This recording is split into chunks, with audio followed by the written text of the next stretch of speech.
We're going to go ahead and call this meeting to order for Thursday, March 20th. We're going to call this to order at 9:03 a.m. If everyone can please stand for the Pledge of Allegiance. Allegiance to the flag of the United States of America and to the republic for which it stands, one nation, under God, indivisible, with liberty and justice for all.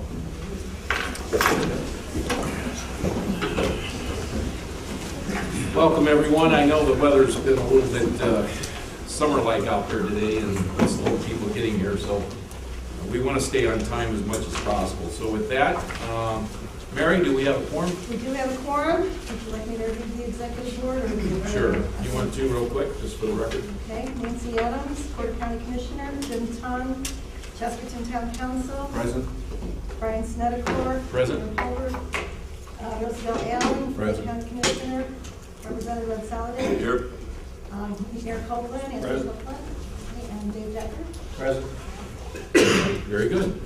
I do not have a public comments sheet request. Do you know if we, that's okay. I know you've been running busy today. I'm sure it's been filled out. Mary, stop by here on your way back because I was busy getting some.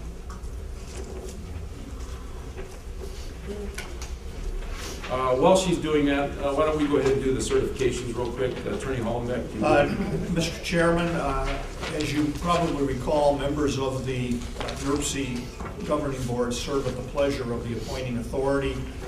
That means that you remain seated as a commissioner until we hear otherwise from your appointing authority. And that takes the form of certificates of appointment.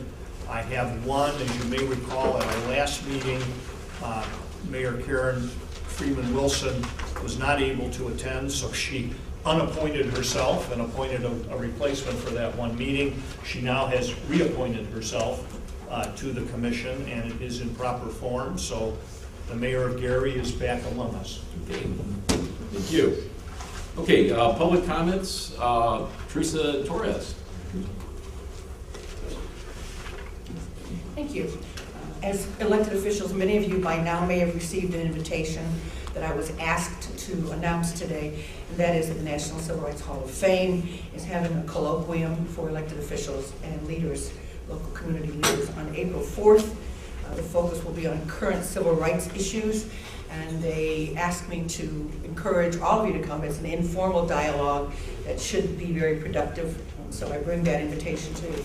So, Teresa, where is that at and what time? At the Genesis Center, the time is being finalized, figure midday, it's about 3 hours, 2.5, 3 hours. When I say it's being finalized, I haven't seen the final document yet, but Okay. I know that it's out there. Okay. And if anyone's interested, I can get who the contact person is and get that to you. Okay. Again, I know that there was one wave of invitations that went out, and they're about to send out another one. And I think the date is now finalized and the time and all that, but unfortunately, I didn't get that information this morning. If we get that information, Mary, could you give a blast out to the commissioners? That's what I'll do then, I'll get it to Mary. Okay. Okay, sure. NERC's website. I went back to double check today because I wasn't certain that I had read this correctly. I can't tell, am I too loud? Is that good? No, you're fine. Okay. NERC's website says that NERC, quote, provides a forum that enables the citizens of Northwest Indiana to address regional issues relating to transportation, the environment, and community and economic development. NERC's reluctance to allow the people to make any comment about anything which is not specifically identified on your agenda seems to conflict with that statement. What we've said, what our position has been is if there's a matter that is within your purview that has to do with NERC's responsibilities, NERC's business, we're not sure why you would be reluctant to allow someone to bring that comment or that question to you. Had that been the case several months ago, you wouldn't know that you're about to pass a plan without having met your federal obligations for a public hearing. For 7 years, you haven't known you were engaged in federal litigation. It was never on your agenda. Certainly, it's never been on your agenda as to how those RBA funds got disseminated. So, you know, I understand everyone here is busy, but sparing somebody 2 or 3 minutes to bring information to your attention related to your business would seem to me to fall under the obligation that, as I said, is stated or the mission that's stated on the website.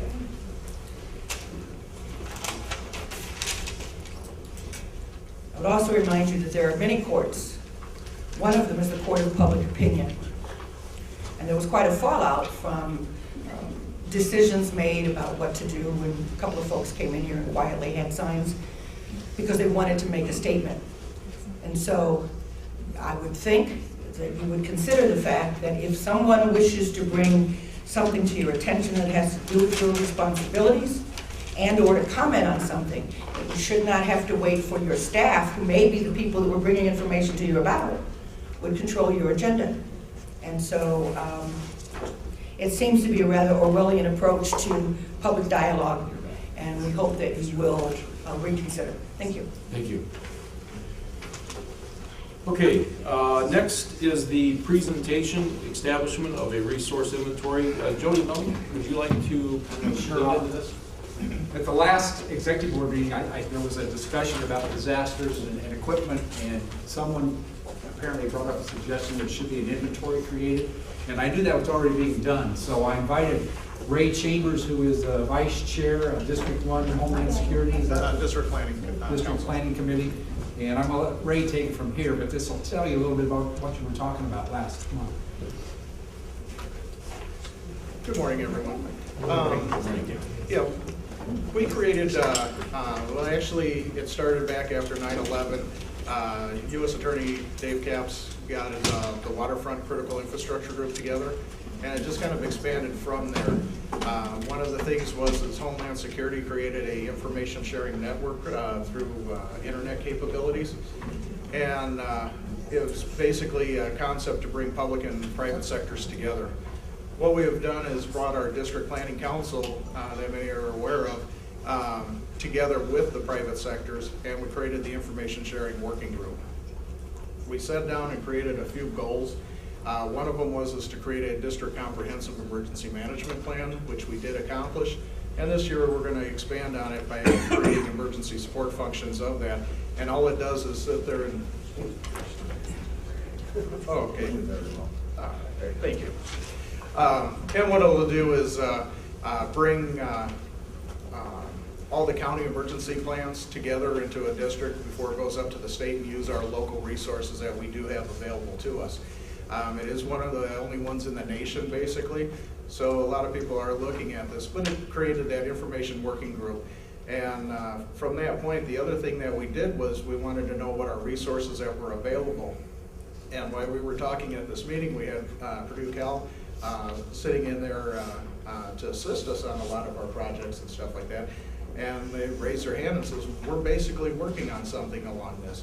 So they collaborated with both of our inputs and what they've already had to work with and everything, and created this program. And I think it'll help a lot of inventory questions that you guys may have. And it'll give that resource that's available not only within our district, but outside with the state and stuff like that with the resources. So at this point in time, I'd like to sit there and introduce Professor Nicolai from Purdue Cal, and she'll introduce her group.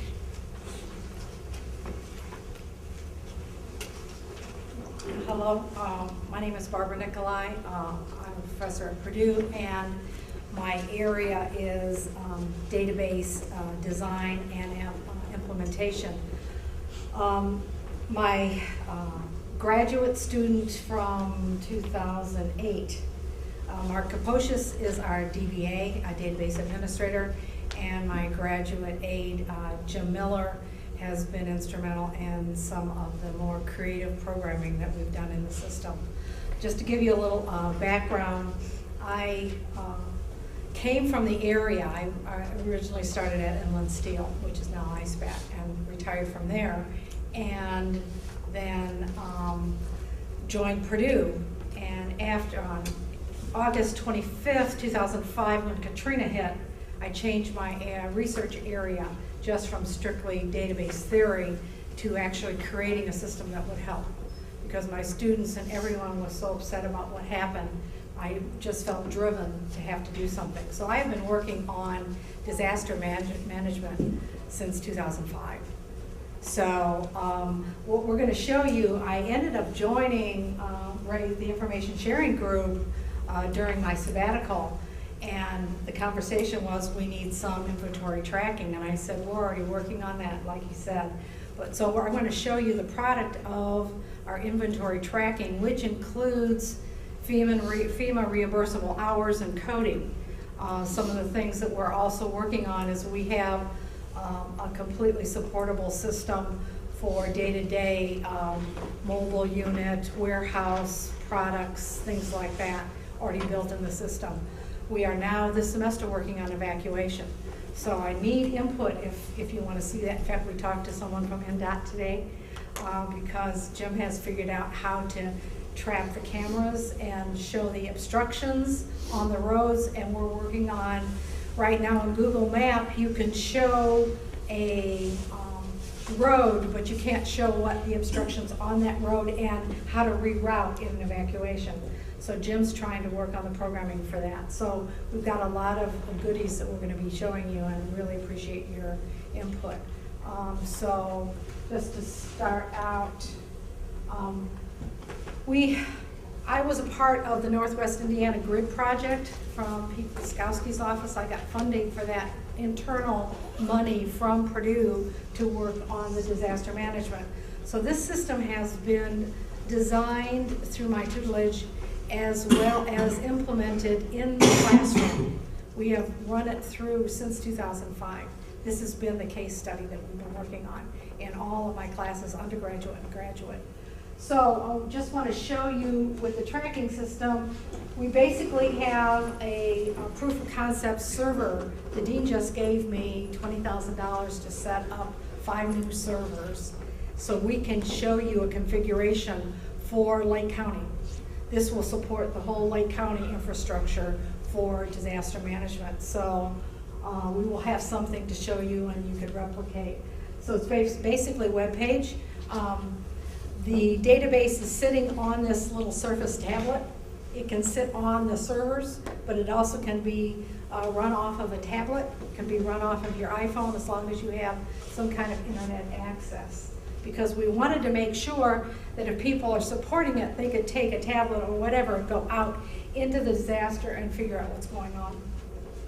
So we created a scenario to run this, and that's what we're going to demonstrate today, is show you, we used the Munster flood of 2008, I believe, what happened and what would result of using an equipment tracking system, how we can maneuver and get equipment from either the public sector or the private sector, because that's where the equipment is going to come in a disaster. So we go through the whole issue of the flood issue, watches issued. I have all the alerts on my phone. I hear Jerry Taft at 3 o'clock in the morning. It's just amazing. So I'm real familiar with the alert system. And then we're going to show how a command center would order things and then have access to what we need to do. So we have an alert that's issued, we capture that within the system, and then we begin on finding the equipment that is requested from the incident commander to, and that the whole process. Now I'm going to let Jim go ahead and take over and show you a live demonstration, and hopefully we have no computer glitches, and so we can show you how that happens.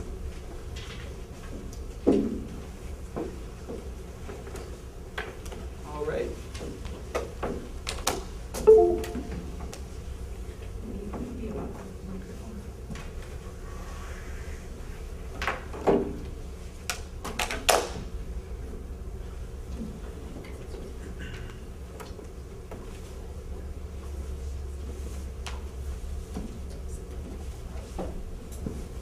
Here we go.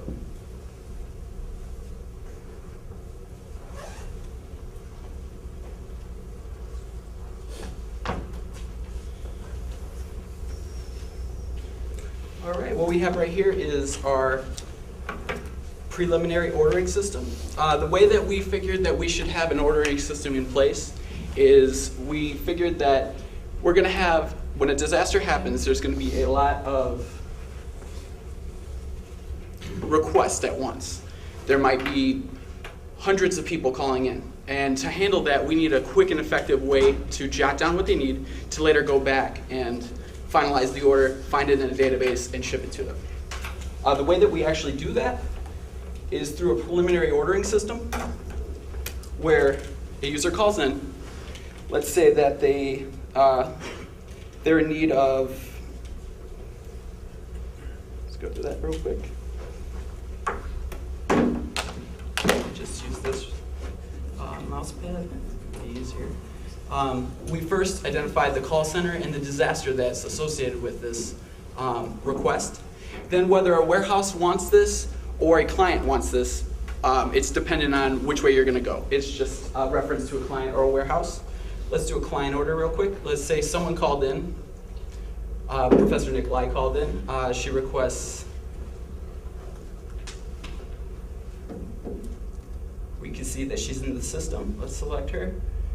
Let's see, this is a level 1 priority, and she requests 100 bottles of water. And you can just click place in request index, and it'll be down here. This is just to quickly jot down what they need. You can make a quick list, and then you can place that request. Now, when you place that request, you can see that the order has been saved. It'll move on to the invoice, where it actually shows you exactly what is being sent to where. Now, this will be emailed to the individual once we finalize the order. See, they called in, we jotted it down. We haven't looked up in the database for the stuff, but we've made the order to go back and finalize. Now that time has passed and requests have died down, we have a list of requests from both clients and warehouses. It's time to finalize. So let's go ahead and select Barbara. And this is where we're going to actually try to find these resources. With this, you can choose from FEMA resources, non-FEMA resources, display them all. You could display warehouses or mobile units, show exactly where they are. Let me just do a quick search to show you where exactly everything is.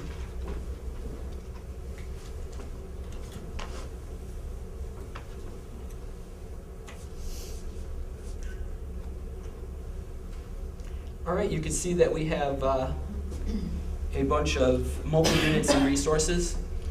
And you can see also that we have an individual right here. This is the client's location on our record. As soon as a client is put in the system, we know their address. And from there, we could track their location.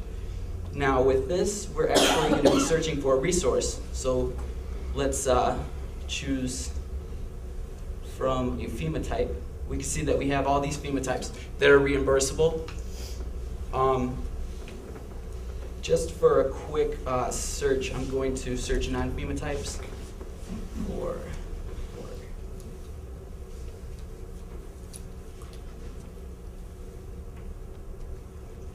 And we can see we have these locations where they are located, and clicking them expands how many there actually are. You can see that there's many. But let's go ahead and just assign a random one. Let's do another search and get rid of mobile units. And we can see we have bottled water here at this location. It's the closest. Let's assign that order. And let's say we want 100. And clicking OK places it within the order index up here. Choosing resources. And based on the resource distance away, we need to find a mobile unit. They'll ship this. So we will just display and search. And we have all these mobile units right here that we can search from. And all we really have to do is drag and drop this resource to that mobile unit. The mobile unit will be selected. And down here you can preview the invoice for where this is actually going. And you create a final invoice, and it'll take you to this screen where it shoots out emails to both the sender, the receiver, and the client. If it's a warehouse this is going to. If it's the client it's going to, it's just the client and the person in charge of getting the product and shipping it to them. Jim, why don't you show equipment? Oh, equipment? Yep. One of the other things that he didn't mention too is the mobile units are tracked in a real-time scenario. So the reason that there's a delay between when he assigns the order to the mobile unit is because those mobile units could have moved. So when he gets ready to assign that, he grabs the closest mobile unit at that point to grab the resource and bring it to the client. Yep, that's exactly correct. This right here is one of our data dumps that we've recently done with a company.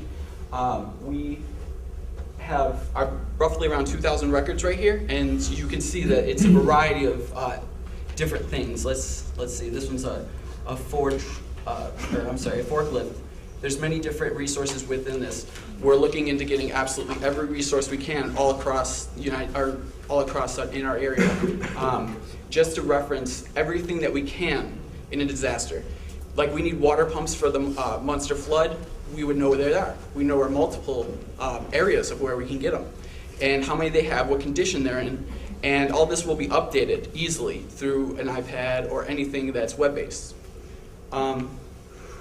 As far as equipment, we can do absolutely anything in the database, as far as forklifts to just bottles of water and blankets. You know, anything's a resource, and Barbara's taught us that. That's one of the main things that this system's built off of, that anything can be a resource. Anything that can help will help. So that's what we need in the system. So go ahead and use the same concept of ordering a piece of equipment and then show how that exchanges.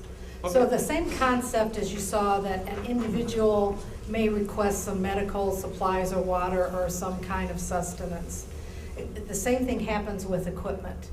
That, let's say US Steel has a generator, so go ahead and process that. We can find within a mile certain area what is the closest piece of equipment available. Then when that equipment is found and assigned, emails are sent both to US Steel that that piece of equipment needs to be reserved, as well as the incident commander that they need to go and pick that up. That's the reason why the whole concept of a mobile unit, because we still have to go pick up that piece of equipment. And so then we can assign a piece of equipment to go ahead and get the one that was ordered. We also have multiple ways of searching. Let's say that we have a disaster, the Munster flood. We can search within the bounds of a radius, but based off the center of that disaster. Let's say that we need as many resources as we can find in the closest area of the disaster. We'll need to know the center of the disaster and the radius, and that's exactly what we've done. From here, we can actually choose the FEMA type generator, which would be FEMA reimbursable, which I've selected. And we search, and we can find we have one at the US Steel location. We can see that we have just one here, so let's go ahead and grab that guy. And here we are. We have the actual generator at US Steel ready to be shipped from that location, and next we're going to have to assign a location. And this right here is our admin ordering system. There's a preliminary order system, an admin order system. The difference between the two is that one you can do right off the bat. Someone calls in, you put down the order and wait and finalize. But with the admin order system, it's priority based. So let's say that you need something now and you need it more than anybody else. So you would use this system right here to actually go in and finalize right off the bat. So from right here, you can see that there's a resource right there in the middle. Let's put the radius of our search to about, let's say 75 miles out. You can see that it automatically generates the radius. There's our order, and let's go ahead and search. All right.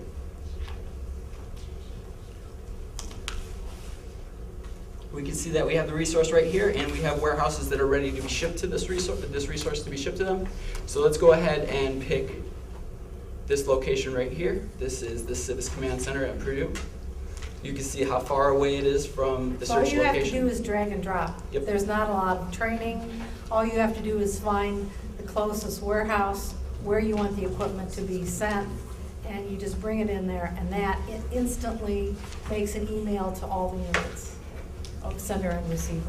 Yep. Okay, and Ray might want to talk about the whole idea of the FEMA reimbursable equipment? One of the things that they talked about was that FEMA reimbursement, what this will actually do for you guys in your elected positions and different things like that.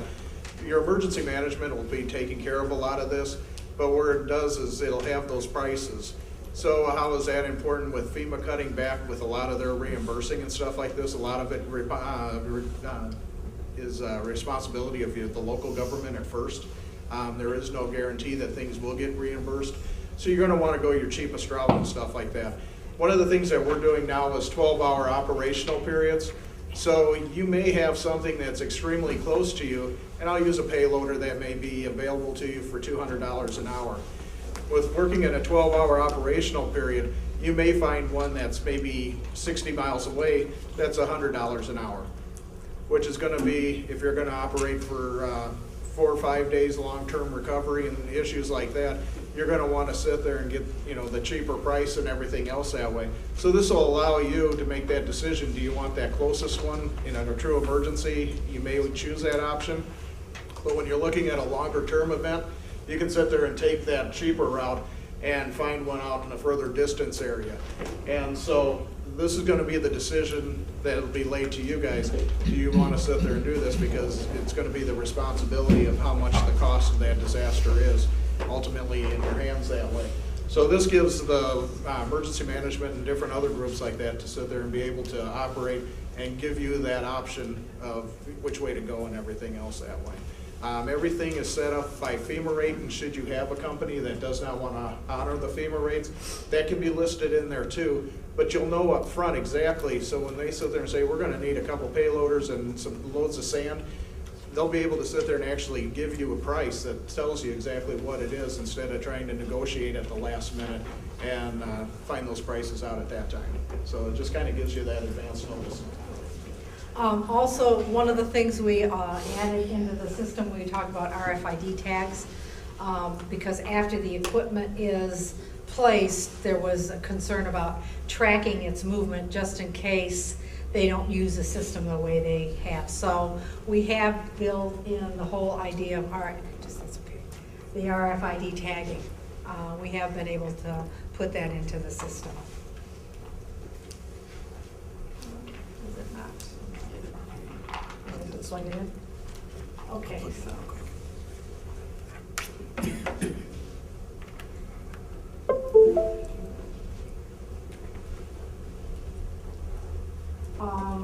So there's another, what we want to do is show you, we worked with our CIVIS department, which is a visualization and simulation center at Purdue, and we actually have the high end of the system is a 2D, 3D system.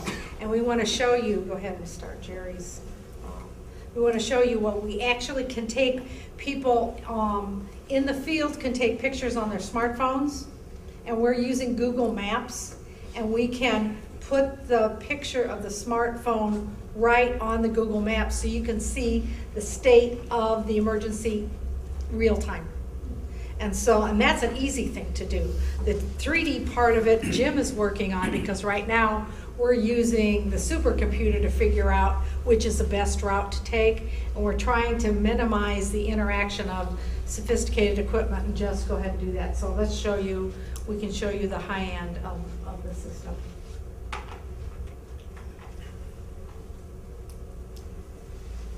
The DMCS system also features the ability to dynamically update distribution sites and routes. Here, we see rising water levels blocking off certain street locations. Distribution sites and delivery routes are adjusted according to the optimized delivery time.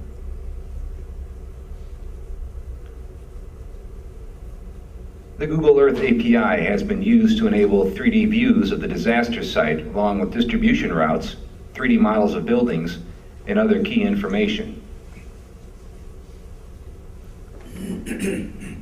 Distribution routes can be selected using the panel on the left side of the screen.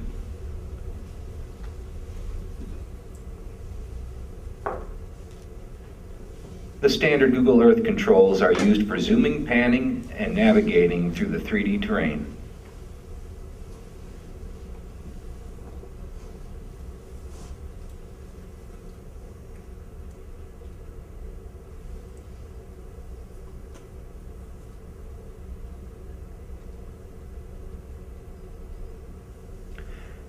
As the disaster progresses and the database is updated, events are automatically added in the Google Earth interface. Here we see in the left panel as the command center is established and requests come in for flood-related resources. When events are selected, we are transported to the relevant location and detailed descriptions are displayed along the bottom of the screen.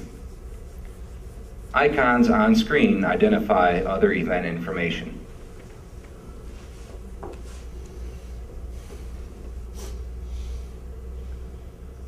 Another feature of the DMCS system is the ability for people in the field to take pictures and upload tagged information to the server. This can be done simply from mobile devices out in the field. Here we see images that have been uploaded showing a detailed view of the flood areas. These can be used to improve routes and make better informed command decisions. Photos are rotated in a line to the map using the built-in compass and GPS information available from modern mobile devices.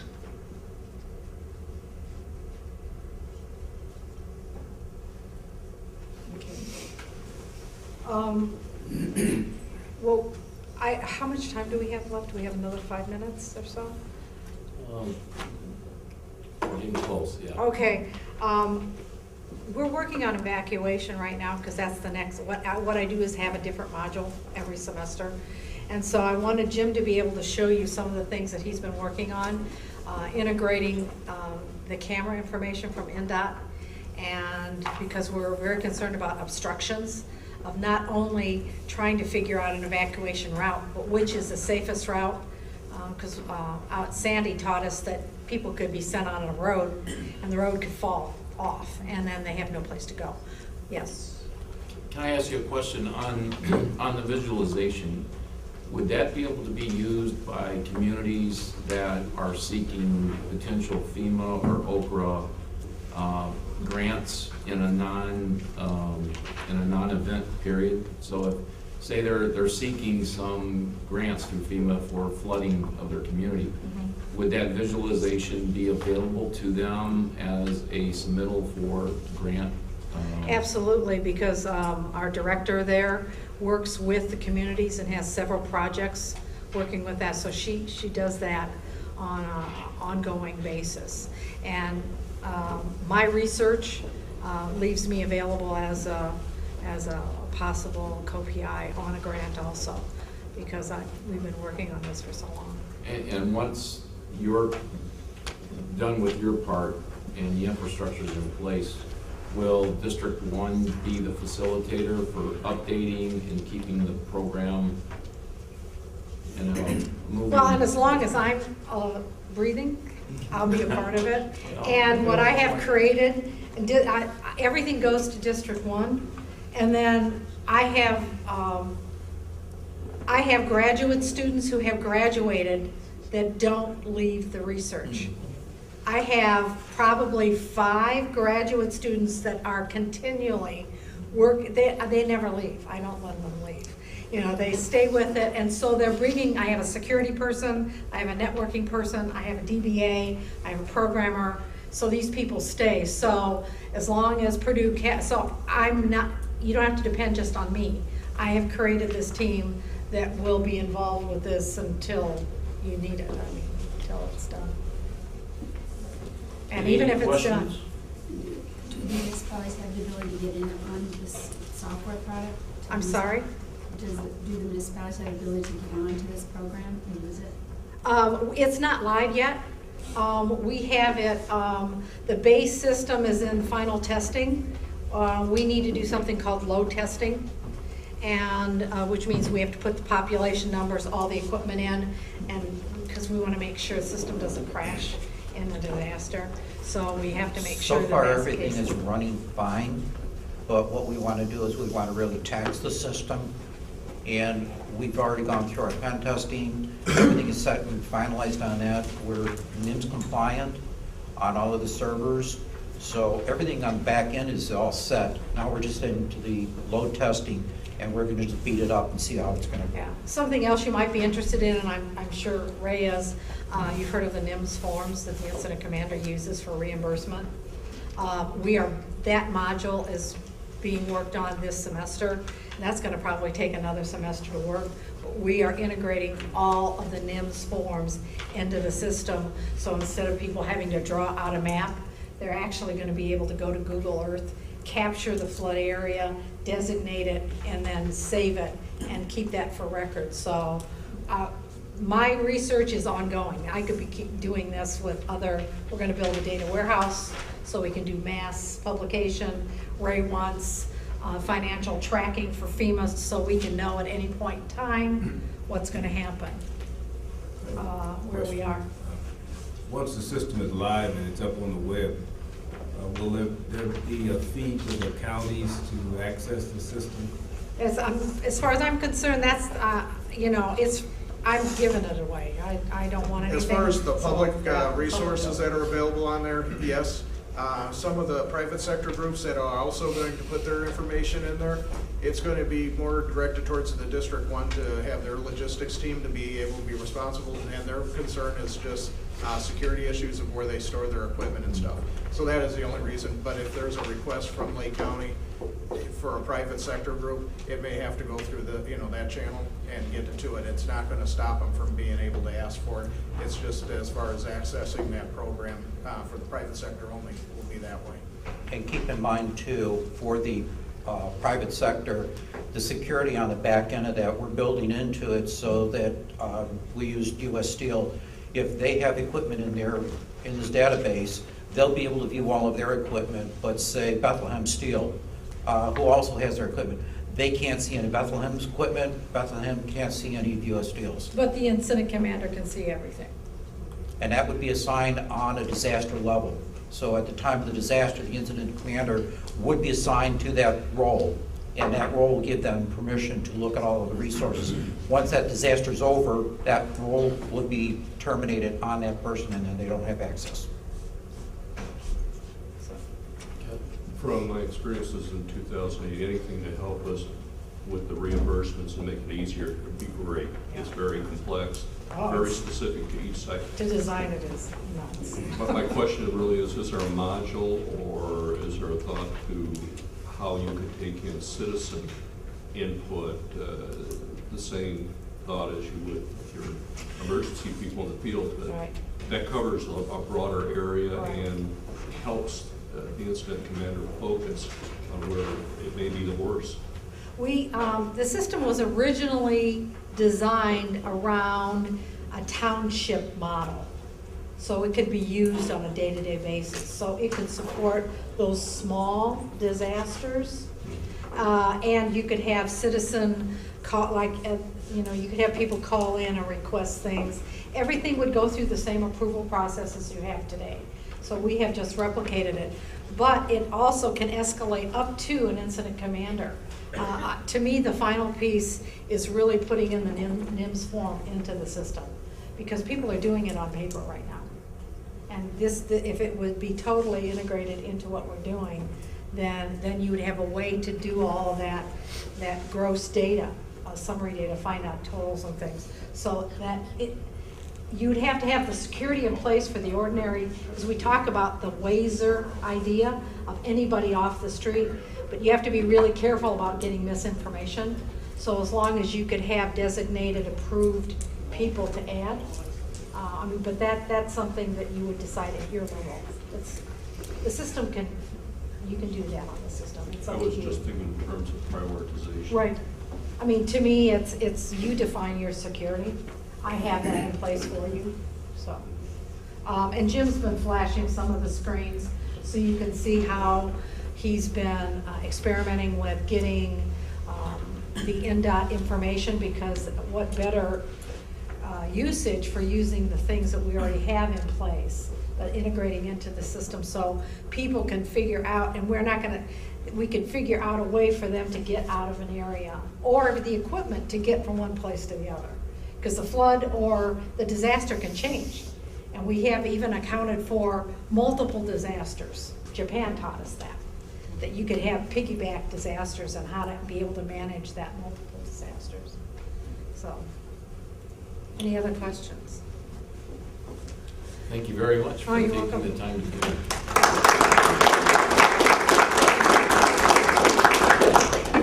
Okay, we'll try to get caught up back on time here. Attorney Hollenbeck, do you have anything to report as far as the legal department? Yes, Mr. Chairman. As was discussed and reported during the recent executive session, Judge Simon, in connection with the consent decree litigation, ordered the parties to meet and attempt to amicably resolve the issues that were raised by the pleadings. That meeting occurred on March 13th. Attending on behalf of NERC, in addition to myself, Brian was there, Mayor Milo was there, and Ty was there. We met and received input from Everybody Counts, and we did a preliminary response to it. We subsequently worked a good part of Friday and over the weekend and on to Monday in a more thorough response, which was verbally delivered to the Everybody Accounts attorney on Monday and then in writing on Tuesday. The court had also asked us to report to the court on the status of our efforts. That report was due on Tuesday. It was a joint report filed by myself and the attorney for Everybody Counts. We indicated to the court that we felt that the court's instructions of meeting had been productive, that we felt we were making some progress on trying to amicably resolve the differences, but that we needed some additional time to do that. The court yesterday granted us that additional time until March 28th to continue with our efforts at negotiation with Everybody Counts. Good. Okay, thank you. Mr. Strange, do you want to comment on some public input period?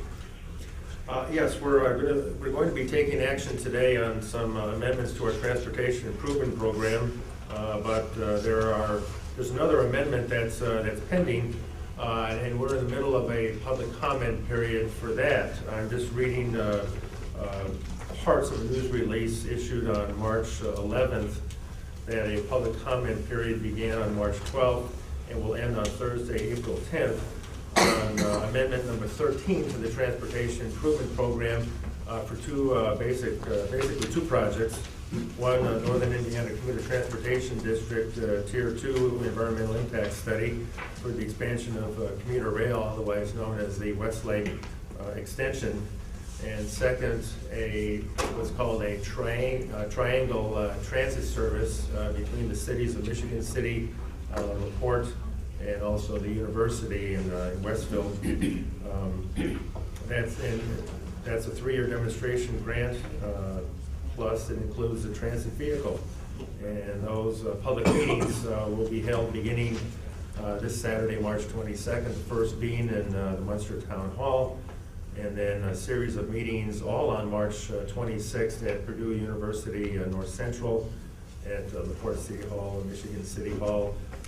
Details on the times of those public meetings and how else one can comment on that pending amendment are here. They're also on our website, so if you want to take a look at this or have a copy made of this notification, you can see me after the meeting. Unless there are any questions, we're in the midst of a public comment period. Okay, thank you. Thank you, Steve. Okay, is there a motion to approve the minutes of the March 7th executive board meeting? Can I have it? Okay, there's a motion. We have a second. There's no discussion. All in favor? Aye. Any opposed? Motion carries. Okay, next is the consent agenda for the draft minutes of the Environmental Management Policy Committee and Transportation Policy Committee. Anyone interested in moving on that? Is there an interest in approving the consent agenda? So moved. Is there a second? Second. There's a motion and a second. Discussion? Hearing none, all in favor? Aye. Any opposed? Motion carries. Okay, this brings us to Finance and Personnel Committee. Mr. Tun, Chair. Mr. Chairman, having passed through our usual and customary order of business, I have one action item to bring to the Commission this morning. As you know, the EMPC has approved the use of the CMAQ, Congestion Management Air Quality Program for NERC, and that is a federal program run through the state and then to NERC for distribution. We have an application from the school city of Hammond for bus heater idle and emission reduction retrofit of diesel school buses funding. That is, of course, with the ultimate goal of reducing carbon emissions.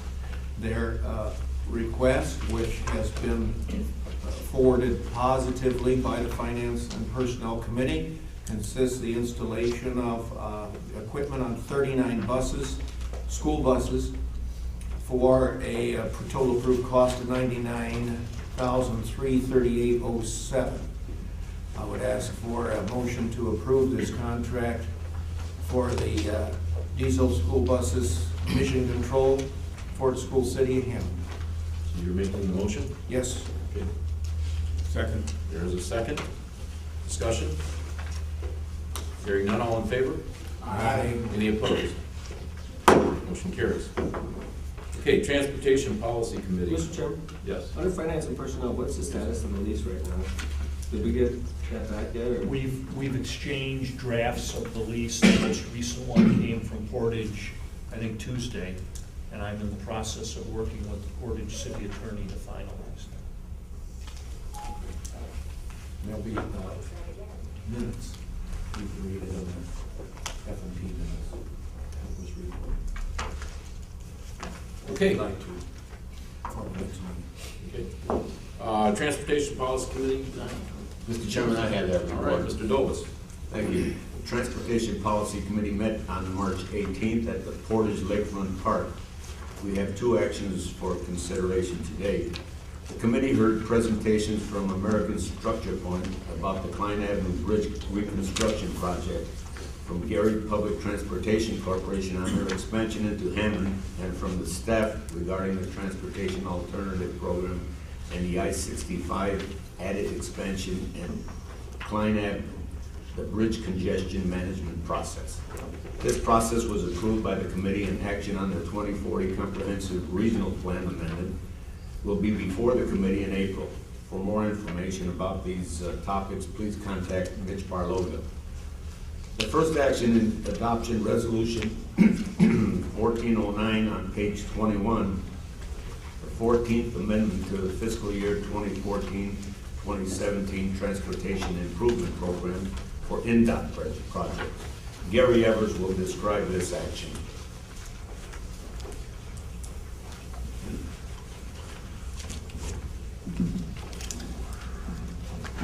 Thank you. We have 4 pages of NDOT projects here. Most of these, a number of these show PE and right-of-way phases, preliminary engineering and right-of-way phases. I've been told that for these projects, most of these are scheduled for construction in 2018, which is the reason why, and they're not being, the construction phases aren't being amended into the TIP simply because our TIP only runs through 2017. I'm going to skip through these, not hit on every one of them, but there are some significant ones in here. The first one is construction of Porter County's first rural roundabout on State Road 2 at County Road 100 South. There's a traffic signal project, replacement of signals at 4 locations on Broadway in Merrillville, and actually 3 in Merrillville and 1 in Crown Point.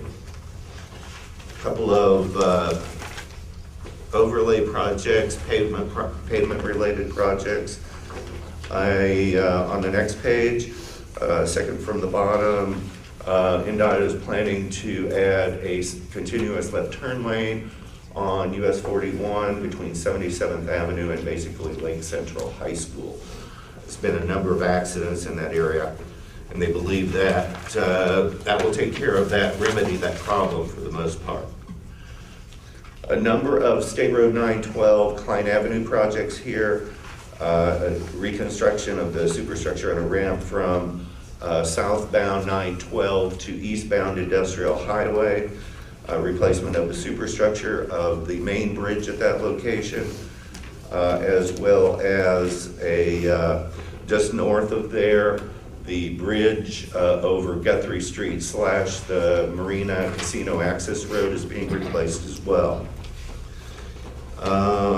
Reconstruction of bridge decks on a railroad just north of Schneider. Finally, on I think it's the last page here, removal of a antiquated bridge, railroad overpass on Broadway in downtown Gary, just north of 11th Avenue. Anything else? Finally, in the vicinity of that industrial highway and Zero 912 location, just west of there, is a pedestrian overpass over the highway that NDOT is replacing as well. And I believe that's it. Any questions for members? If not, the Transportation Policy Committee recommends action on this amendment resolution.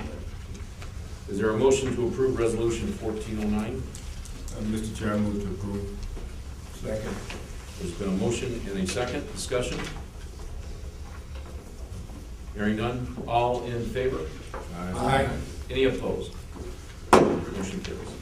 The second action is adoption of Resolution 1410 on page 27, the 15th amendment to the fiscal year 2014-2017 Transportation Improvement Program for local projects. Gary, you also will describe this action. Thank you.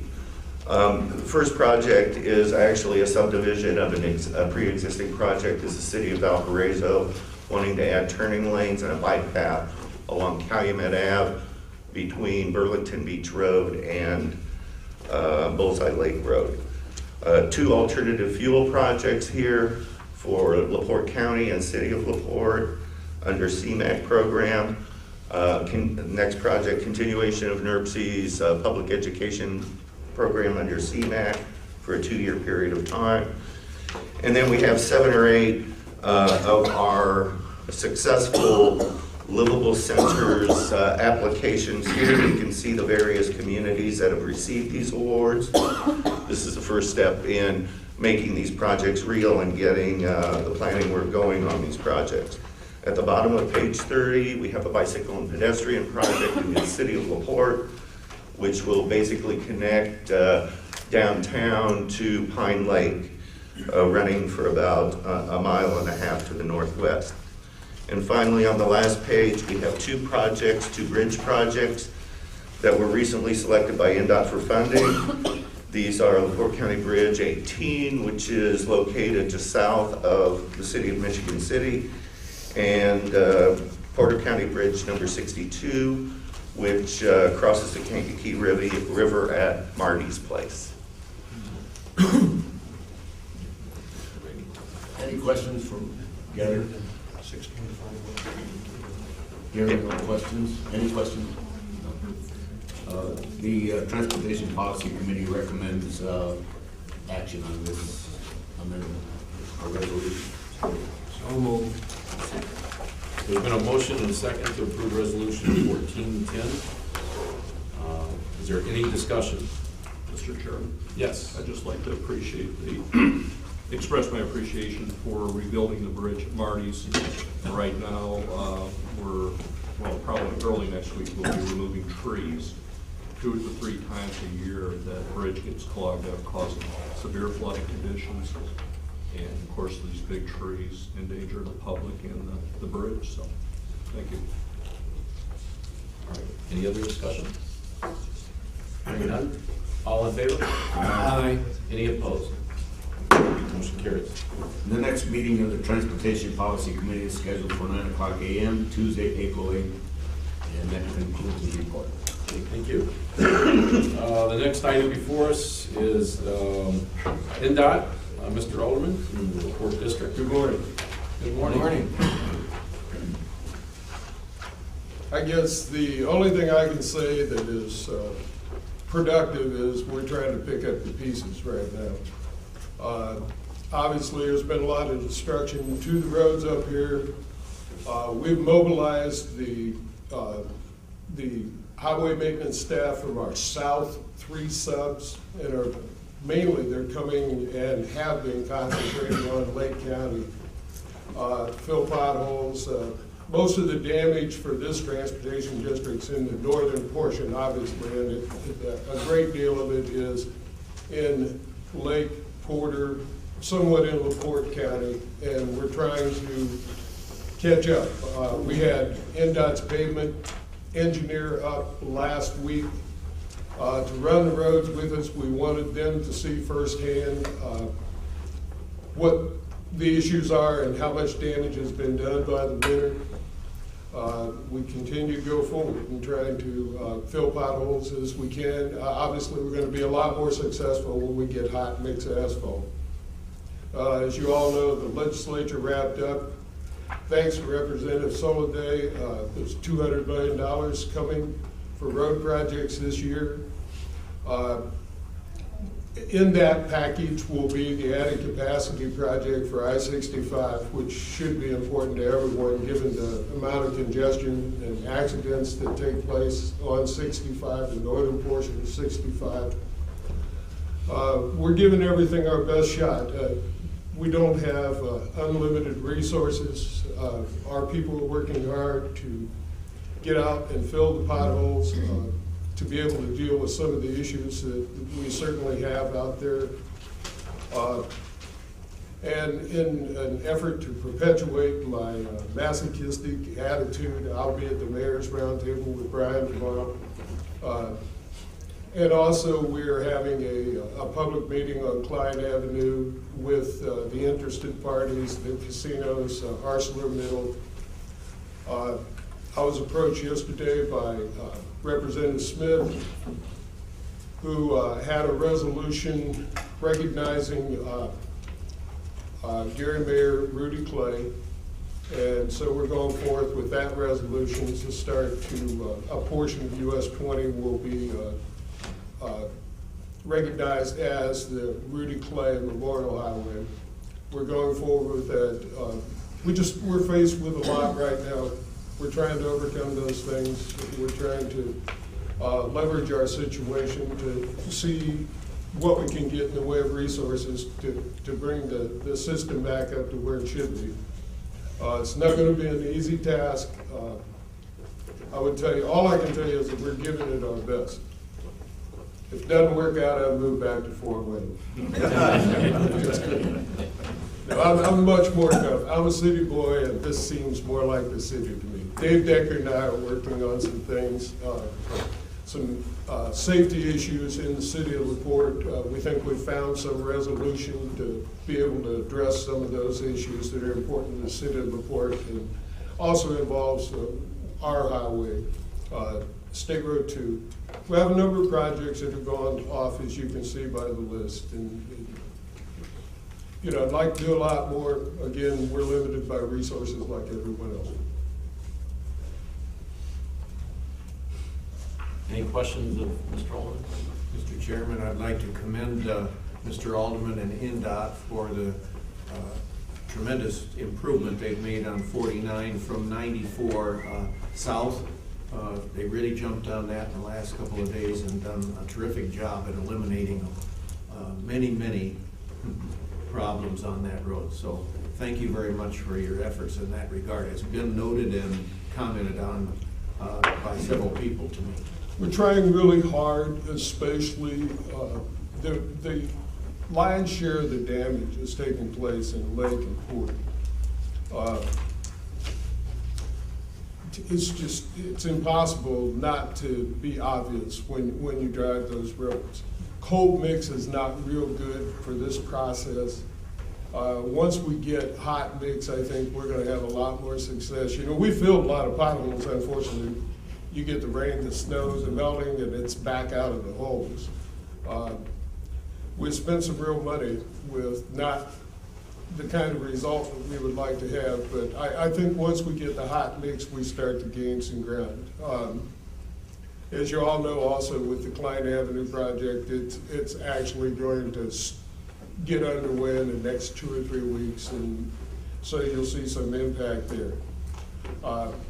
As a side note, my friend the mayor, I read your column the other day, and I think that was a really responsible column, and I think you make a point that should be well taken by everybody.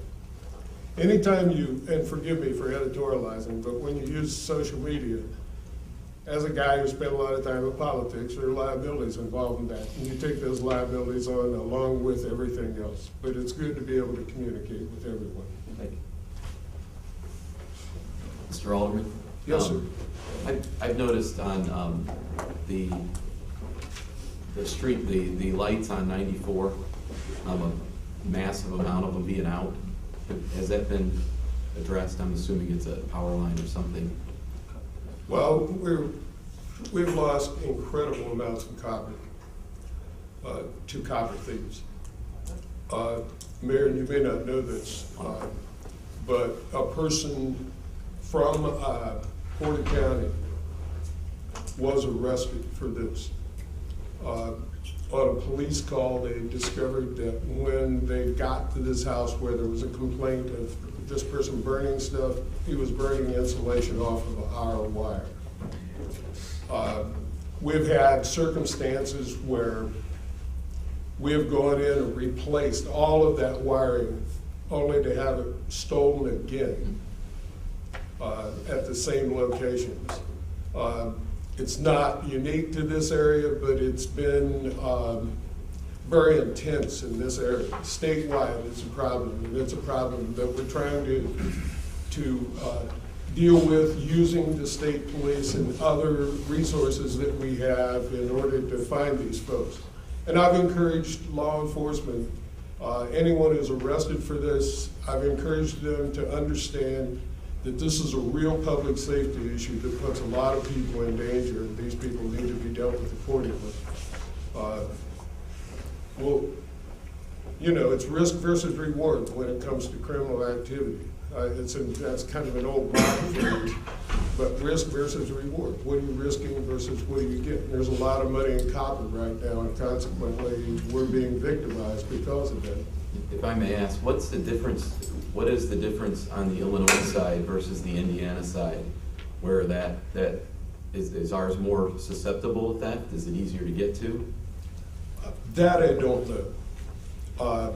We have looked at the bottom of those light posts, there's these very small access covers. And what they're doing is opening those access covers and literally stripping the wire out down from the lights. Obviously, that's a great deal of copper.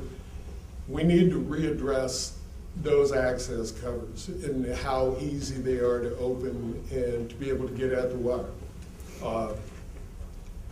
Also, I believe, one person's been electrocuted doing this. It's not an easy problem. There's a great deal of money involved. It's just there's a big difference across the state line, so maybe they do something differently with their lighting to deter that from happening. I'm open to anything. I understand. All right. Thank you for your report. And I also want to echo Representative Soliday. We appreciate the efforts you made for the funding efforts for infrastructure. We know we're trying to catch up with a lot of areas. Any comments you might have from downstate? Well, we've got this $200 million in the governor's budget committee, contrary to what the Times reported or their columnists reported. It's not the budget committee, it's the budget agency. So it's not the legislators who will approve it, it's the governor. And the governor is for the additional $200 million. The issue is, and what I said in my comments on the floor, one of the hard things in our state is to get people to look at data when they pass laws. And you can't run a business that way. And the truth is, when we look at all the MPOs across the state, NERC and so forth, the MPO Association did a great job of showing us what they needed just to keep what we've got and complete the project. That's close to $1 billion incremental a year.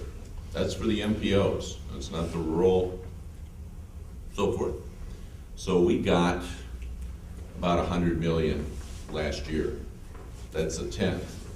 And the argument we always have is the finance folks will say, well, they got 37% increase last year. Why do they need more? I'm speaking of locals now, because quite frankly, NDOT needs almost $1 billion also to keep what we've got and keep up with growth. So, the secret of politics is you never give up. So we're not giving up. I said that on the floor. We've got good data. We're going to continue in this year's summer study committees to refine that data and try to build an empirical base that we drive infrastructure money not toward political clout, but toward economic and safety contribution. So it's not over. We've just begun. We got more money in the last 2 years than we've got in the last 30. Sorry. But we're not done. And so the more we can push the legislature to look at the data. I mean, this year we're going to talk about, and I hope NERC will look at, we're going to talk about in summer study committee as one of the agenda items, at-grade crossings. We have a number here in Northwest Indiana that we literally bring traffic to a halt. And with the opening of the Panama Canal, the widening, a whole lot of traffic that goes to Long Beach is now going to go to Baltimore and Norfolk. And a lot of that traffic is coming through Northwest Indiana. I asked the railroad guys, I said, are they going to be taller trains, longer trains, or more trains? And they said yes. So most of the communities represented here are going to be affected. So unless you want to plan your tea time for 45 minutes longer, and it affects everything, at-grade crossings do. So we're going to try to bring some focus of the state on at-grade crossings. I've talked to the railroads about what they can do, but I think we up here are particularly affected by at-grade crossings, and we need to get in our planning and our thinking those issues and how we can fund them. So, okay, thank you very much. Okay, is there other business before the commission? No. All right, announcements? Are there any announcements? I just want to real quickly, I know the comments made under the public comment period today. One thing I think we want to be very clear is that this board always wants to be inclusive of our community, our residents, and those we represent. If there's matters that are timely, sensitive, and not redundant, and there is public that need to speak coming from your communities, this chairman will always defer to you if you are asking for the public to have an opportunity to speak before this board. So let's be very clear on that. We want to be inclusive of those we represent and all the communities we represent. So with that said, is there a motion to adjourn? Motion to adjourn.